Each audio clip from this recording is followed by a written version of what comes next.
اور مسئلہ نمبر 31 یہ ہم نے جان لیا۔ آگے لکھا ہے لیکن فقہائے متاخر و معاصر نے غالباً ان دو مسائل میں اپنے اپنے رسالہ عملیہ میں واضح اظہار خیال سے اجتناب برتا ہے اور حسب معمول احتیاط سے کام لیا ہے۔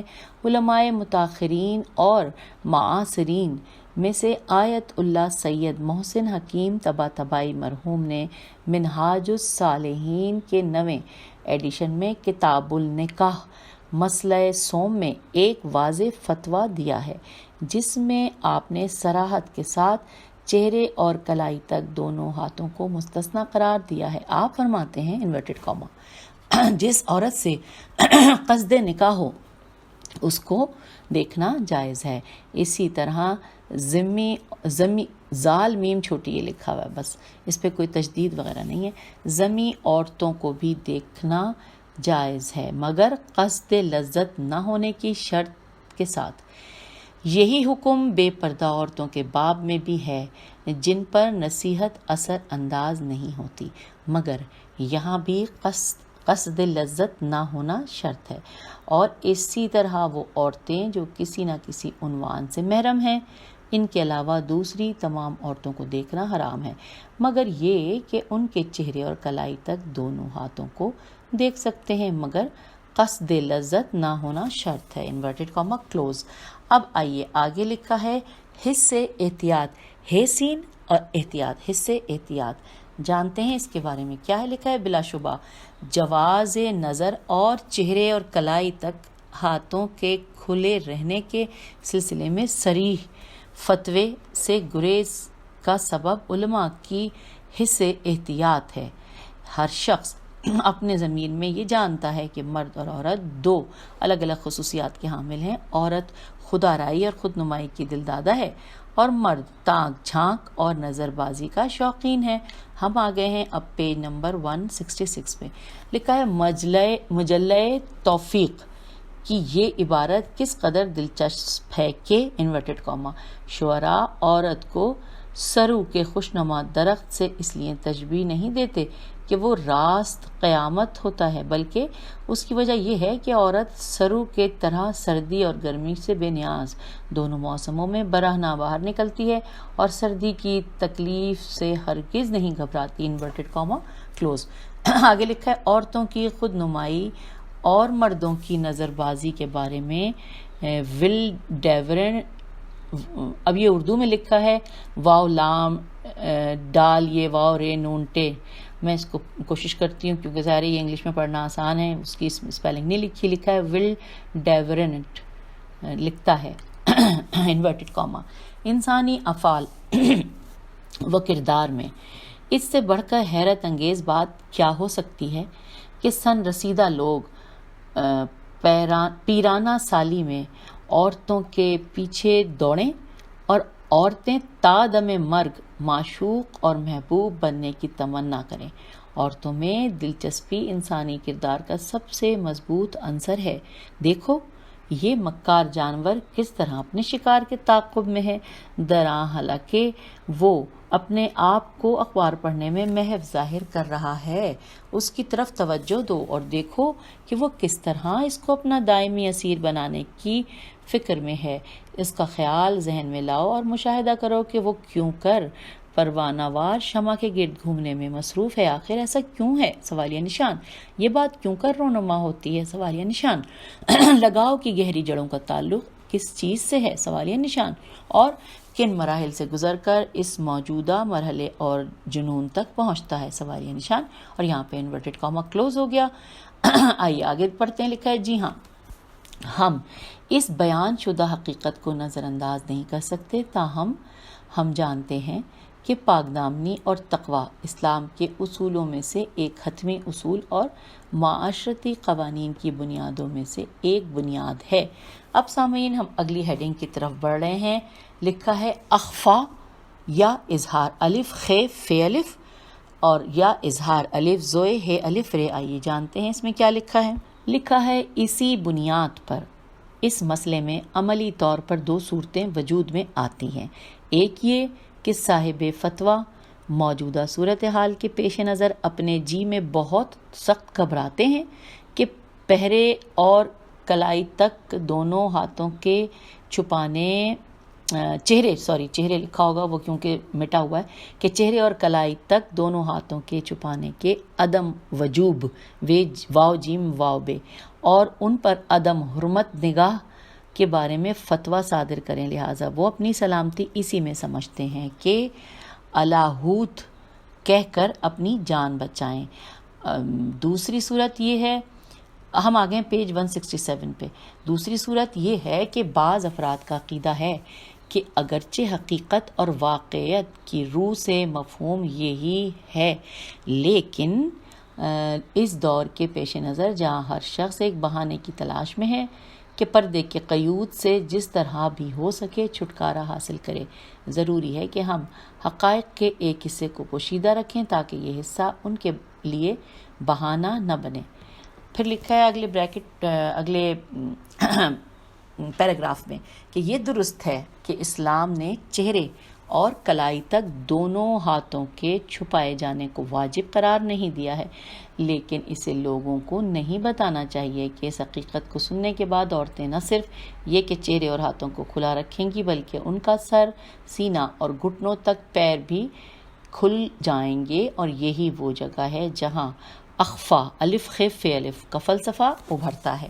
اگلے پیراگراف میں لکھا ہے کہ جب میں نے داستان راستان لکھی، رے الف سین تے الف نون، جب میں نے داستان راستان لکھی تو خوزستان خیواو زے سین تے الف خوزستان کے ایک عالم نے مجھے ایک خط لکھا۔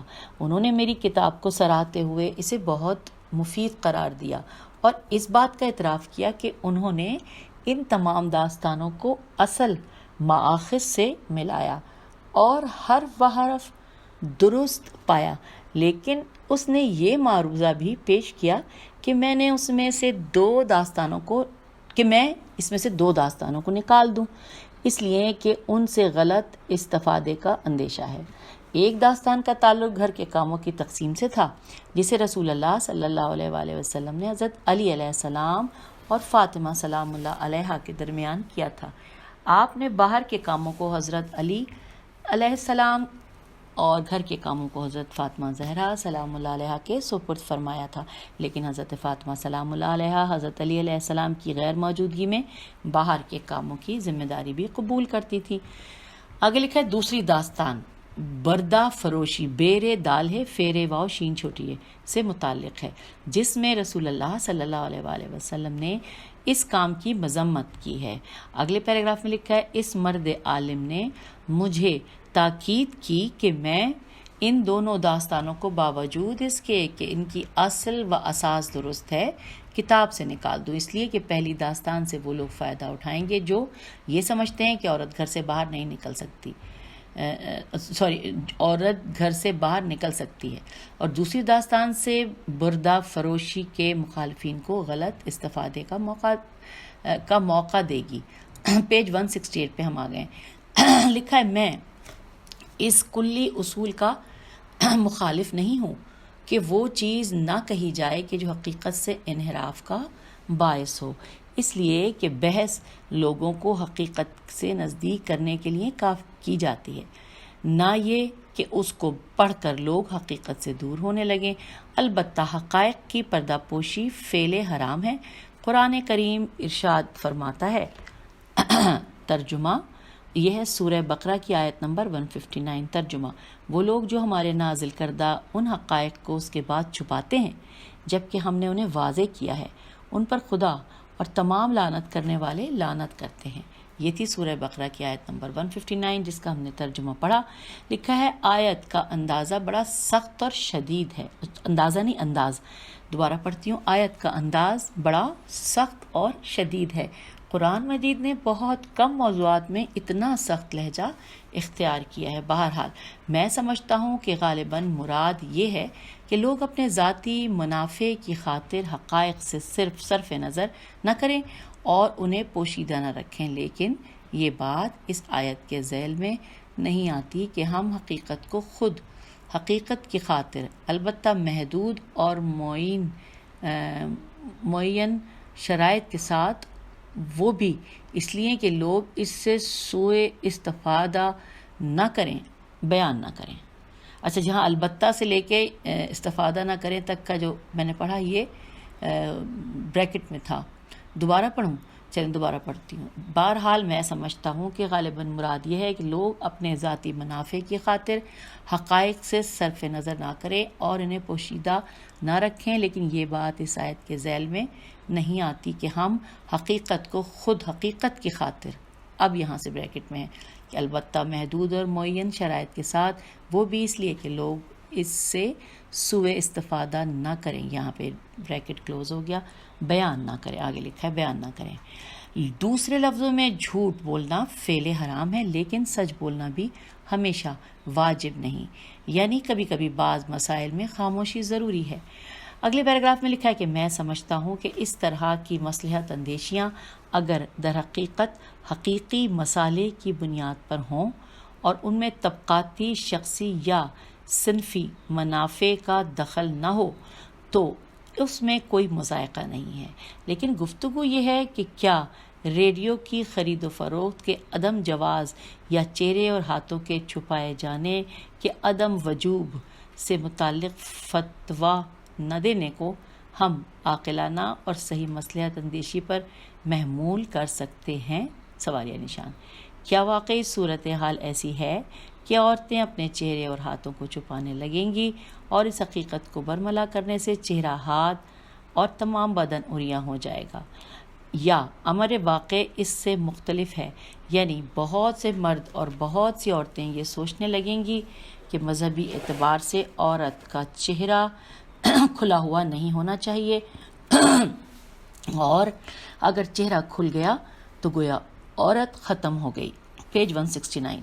عورت ختم ہو گئی، یا پھر وہ چہرے کے چھپانے کو غیر عملی اور غیر منطقی سمجھنے لگے گی اور کوئی فلسفہ یا کوئی استدلال ان کے لیے مفید نہ ہوگا اور وہ سر تاپا عریاں ہو جائیں گی. اگلے پیراگراف میں لکھا ہے کہ بعض ماہرین عمرانیات کا خیال ہے کہ اس ساری بے راہ روی کا سبب وہ غلط توہمات ہیں جو ایک معاشرہ حجاب کے بارے میں رکھتا ہے، اور اس کی وجہ یہ ہے کہ لوگوں کو حقائق سے آگاہ نہیں کیا گیا. اگر بات اس طرح کہی جاتی جس طرح اسلام نے کہی ہے تو آج یہ نوبت نہ آتی. یہ صورتحال پوپ سے زیادہ کیتھولک بننے کی کوشش، یہ جو صورتحال کے بعد جو یہ ورڈ ہے نا، پوپ سے زیادہ کیتھولک بننے کی کوشش، یہ انورٹڈ کاما میں لکھا ہے. تو نوبت نہ آتی، یہ صورتحال پوپ سے زیادہ کیتھولک بننے کی کوشش میں رونما ہوئی ہے. پتیلی، اب پھر یہ بریکٹ میں لکھا ہے کہ پتیلی سالن سے زیادہ گرم ہو صحیح نہیں، یہ انورٹڈ کاما کلوز. قرآن حکیم فرماتا ہے، سورہ حجرات آیت نمبر 1 ترجمہ: اے ایمان لانے والوں، اللہ اور اس کے رسول سے آگے بڑھنے کی کوشش نہ کرو. اچھا جی، یہ ہم نے پڑھ لیا. پھر لکھا ہے اللہ اور اس کے رسول سے آگے بڑھنے کا مطلب یہ ہے کہ ہم دینداری اور بزرگی کو اس حد تک لے جائیں کہ جہاں تک خدا اور اللہ کے رسول صلی اللہ علیہ وآلہ وسلم نے حکم نہیں دیا، اور پیغمبر صلی اللہ علیہ وآلہ وسلم سے بھی آگے بڑھنے کی کوشش کریں. امیر المومنین امام علی علیہ السلام فرماتے ہیں، ترجمہ یعنی خداوند عالم نے ہر چیز کی حدود معین کیے ہیں، ان سے تجاوز نہ کرو. بعض محرمات کا تعین کیا ہے، اسے نہ توڑو، اور بعض واجبات لاگو کیے ہیں، انہیں ترک نہ کرو، اور بعض چیزوں کے بارے میں سکوت اختیار کیا ہے، نہ انہیں حرام کیا ہے نہ واجب. یہ سکوت بھول کی بنا پر نہیں ہے، بلکہ اس نے یہ چاہا ہے کہ تم ان موارد میں آزاد رہو. پس تم ان راستوں میں اپنے کو تکلیف اور مشقت میں نہ ڈالو اور اپنی طرف سے دین اور خدا کے نام پر تکلیف معین نہ کرو.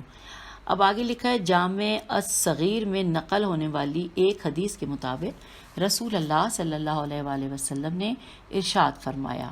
اب یہ پڑھنے کے لیے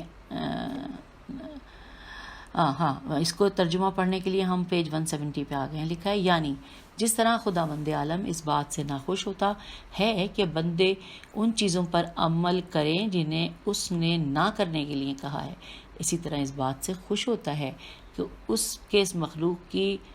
اس کی مخلوق ان امور پر بالکل اسی طرح عمل کرے جس طرح اس کے کرنے کا اس نے حکم دیا ہے، اس یعنی اللہ نے، اور اپنی طرف سے کمی بیشی نہ کرے۔ اچھا جی، اب آگے لکھا ہے کہ اس حدیث کو ان الفاظ میں بھی نقل کیا گیا ہے۔ ترجمہ یعنی خداوند عالم پسند کرتا ہے کہ اس نے جس چیز کو مباح قرار دیا اور لوگوں کو اس کی چھوٹ دے رکھی ہے، لوگ اسی طرح اسے مباح سمجھیں، اور یہ بات بالکل اسی طرح ہے جس طرح وہ چاہتا ہے کہ لوگ اس کی منع کی ہوئی ہر شے کو ناروا سمجھیں۔ اگلے پیراگراف میں لکھا ہے سامعین کہ ممکن ہے میری رائے غلط ہو، میں نے بار بار یہ بات کہی ہے کہ اس قسم کے فرعی مسائل عین چھوٹی ہے، مسائل میں ہر شخص کو چاہیے کہ وہ اپنے مجتہد کے فتوے پر عمل کرے، لیکن حقیقت کو مصلحت اندیشی کے نام سے چھپانے کے بارے میں میری رائے مختلف ہے۔ میں مصلحت کو حقیقت بیانی میں مضمر سمجھتا ہوں۔ مصلحت کا تقاضا یہی ہے کہ ہم اس خیال کو عصر حاضر کی عورتوں کے دماغ سے نکال دیں کہ آج کے حالات میں پردے پر عمل ممکن نہیں، اور ثابت کریں کہ اسلامی حجاب قطعاً قابل عمل اور منطقی ہے۔ پھر لکھا ہے اگلے پیراگراف میں کہ پھر اس بات کی کوشش کریں کہ ہم اپنی تمدنی، اجتماعی اور دیگر سرگرمیوں میں عورتوں کے لیے خصوصی فعالیتوں کی راہ کھولیں اور ان تنظیموں سے برسر پیکار رہیں جو یورپ کی احمقانہ تقلید میں عورتوں اور مردوں کی مشترکہ سرگرمیوں سے وجود میں آئی ہیں۔ صرف یہی وہ صورت ہے جس سے عورتیں اپنا حقیقی مقام حاصل کریں گی اور آزادی و مساوات کے نام پر مردوں کے ہاتھ کا کھلونا اور بعض مواقع پر ان کی شہوت رانی کا ذریعہ نہیں بنیں گی۔ اچھا سامعین، اب لکھا ہے ہیڈنگ 2 اور مسائل۔ آئیے جانتے ہیں، لکھا ہے عورتوں اور مردوں کی معاشرت کے باب میں 2 مسئلے رہ گئے جن کا ذکر کرنا یہاں نامناسب نہ ہوگا۔ ہم آ گئے ہیں پیج 171 پہ۔ آئیے دیکھتے ہیں کیا لکھا ہے کہ یہ مسائل عورتوں کی آواز اور ان سے ہاتھ پلانے کے سلسلے میں ہیں۔ عورتوں کی آواز سے متعلق مسئلے میں ظاہراً یہ بات مسلم ہے کہ عورتوں کی آواز سننا جائز ہے، بشرطے کہ اس میں لذت گیری کا عنصر موجود نہ ہو۔ آیت اللہ سید محمد کاظم طباطبائی یزدی مرحوم فرماتے ہیں، یہ عربی میں ہے جو کہ ہم اس کا ترجمہ پڑھیں گے اور جو کہ حوالہ ہے عروۃ الوثقہ باب نکاح اور فصل اول مسئلہ نمبر 39۔ ترجمہ ہم پڑھ رہے ہیں کہ یعنی تلذذ اور ربا کے بغیر بینا اور نابینا مرد کے لیے نامحرم عورت کی آواز سننا جائز ہے، لیکن اگر ضرورت نہ ہو تو اس کو ترک کرنا بہتر ہے۔ نیز یہ کہ عورت پر حرام ہے کہ وہ اپنی آواز کو پرکشش اور پرہیجان بنائے، جیسا کہ خداوند تبارک و تعالیٰ نے کلام پاک میں ازواج پیغمبر سے خطاب کرتے ہوئے فرمایا ہے کہ تم بات کرتے ہوئے اپنی آوازوں کو باریک اور ہیجان خیز نہ بناؤ کہ جس سے بیمار دل افراد لالچ میں پڑ جائیں۔ پھر لکھا ہے عورت کی آواز سننے کا مسئلہ مسلمات میں سے ہے اور اس کی دلیل اس کی ضرورت اور مسلمانوں کی روش ہے۔ ہم اسے خصوصی طور پر رسول خدا صلی اللہ علیہ وآلہ وسلم اور ائمہ طاہرین علیہم السلام کی قطعی تاریخ سیرت میں موجود پاتے ہیں۔ اس کے علاوہ مذکورہ آیت کا مفہوم یہ ہے کہ وہ گفتگو جس میں ناز و ادا کا دخل نہ ہو جائز ہے، یعنی خود یہ آیت اجنبی مرد و زن کے باہمی گفتگو کے جواز پر دلیل ہے۔ اب آگے لکھا ہے کہ صرف شہید اول رحمت اللہ نے لمح لامیم عین ہے، یہ میرے خیال کتاب کا نام ہے، ہم نے پہلے بھی پڑھا تھا، سوری، صرف شہید اول نے لمعہ میں کہا ہے۔ اب یہ پڑھنا پڑے گا کیونکہ اس کا ترجمہ نہیں لکھا ہے وَيَحْرَمُ سِمَاعُ صَوْتِ الْأَجْنَبِيَّةِ، اور بعض فقہائے معاصر نے کتاب میں غلطی کا احتمال ظاہر کیا ہے اور کہا ہے کہ لکھنے میں لا یحرمو، اچھا یحرمو ہو گیا ہے۔ اچھا جی، اب ہم آگے ہیں پیج نمبر 172 جو کہ آخری صفحہ ہے الحمدللہ. یہاں لکھا ہے دوسرے مسئلے میں جو ہاتھ ملانے سے متعلق ہے، اگر لذت اور ربا کا دخل نہ ہو تب بھی اجنبی مرد اور عورت کا ایک دوسرے سے مصافحہ کرنا جائز نہیں ہے، مگر یہ کہ دونوں ہاتھوں کے درمیان کوئی کپڑا یا دستانہ حائل ہو. اس مسئلے میں بھی علماء کے درمیان مکمل اتفاق ہے. بعض روایتوں میں دستانہ یا حائل کی شرط کے ساتھ یہ بھی آیا ہے کہ ہاتھ کو زور سے دبایا بھی نہ جائے. آقائے یزدی عروۃ الوثقیٰ میں پچھلے مسئلے کے بعد ارشاد فرماتے ہیں، ترجمہ یعنی عورت سے ہاتھ ملانا جائز نہیں ہے مگر یہ کہ درمیان میں کوئی کپڑا حائل ہو. اب آخری پیراگراف ہے اس کتاب کا اور اس صفحے کا. لکھا ہے ظاہر ہے کہ دستانے یا کپڑے کی موجودگی کے ساتھ اجنبی عورت کے ساتھ ہاتھ ملانے کا جواز اس شرط کے ساتھ درست ہے کہ اس میں لذت یا ربا یہ بے ہے ربا کا دخل نہ ہو. لیکن اگر لذت یا ربا کا عمل دخل ہو تو جیسا کہ بعض علماء نے عروت یعنی عین رواو اور گولتا ہے، اور یہ انورٹڈ کاما میں لکھا ہے کہ جیسے بعض علماء نے عروت کے حاشیے میں تحریر کیا ہے، قطعاً حرام ہے. اچھا سامعین، یہاں پر جو صفحات جن میں لکھائی تھی وہ مکمل ہو گئے. اب 173 پیج ہے اور یہ 174 پیج پہ بھی یہی ہے، 175 پہ بھی ہے اور 176 پہ بھی یہی ہے. اور لکھا کیا ہے؟ یہ لکھا ہے فہرست اعلام الف عین لام الف میم، اور اس میں نام لکھے ہوئے اور ساتھ ساتھ آگے کچھ نمبر لکھیں. اب میرے خیال سے کہ ہمیں اس کو پڑھنے کی ایسا ضرورت ریڈنگ میں نہیں ہے، کیونکہ یہ اس طرح سے ہے کہ جس طرح حروف تہجی کے حساب سے نام لکھے ہیں، جیسے آدم 42، ابن العزیف 43، پھر ابن خلدون 46، ابن عباس 88، 91، 92، 93، 95، 149، 166. میرے خیال ہے کہ یہ نام ہے اور کہ جس صفحات پر شاید ہیں یا تو یہ لکھا ہوا ہے، لیکن بہرحال یہ اسی طرح کی تفصیل ہے. تو میرے خیال ہم یہاں پہ اپنی ریڈنگ کا اختتام کرتے ہیں اس دعا کے ساتھ کہ ہم نے جو کچھ پڑھا اللہ تعالیٰ ہمیں اسے سمجھنے کی توفیق عطا فرمائے، اور ہم نے جو کچھ بھی پڑھا اس میں اگر کوئی غلطی ہوئی ہے تو ہمیں معاف فرمائے. خدا حافظ، فی امان اللہ.